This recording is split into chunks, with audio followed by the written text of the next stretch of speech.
Десетина значајни градежни активности и проекти во градот и населените места се во тек, соопшти на пресконференција градоначалникот на општина Велес Аце Коцевски.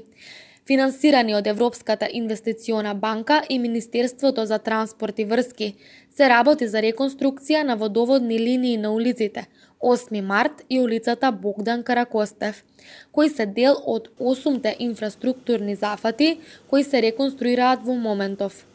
Се работи на довршување на градежните работи за реализација на сообраќајното решение КАИДОС. Се врши тампонирање на банкините на улицата Шефки Муратов, која беше бетонирана пред Нова година во населото Превалец.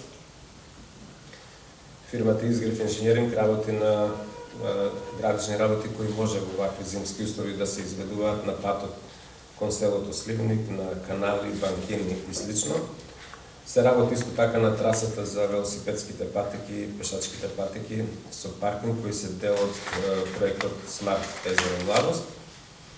Фирмата Геоинк работи на проектот за санација на карпата на улицата Димко Најдов од градскиот сад. Градоначалникот додаде дека со финансиска поддршка од Агенцијата за млади и спорт обезбедени се средства во висина од 16 милиони денари и се очекува овие денови да започнат градежните работи на градскиот фудбалски стадион. Исто така, јавното претпријатие за државни патишта ќе ги воведе во работа санација на свлечиштето кај Долно Дуќани, оштетениот дел од коловозната лента и изградба на подпорниот зид помеѓу пругата и регионалниот пат, наскоро штом ќе дозволат временските услови.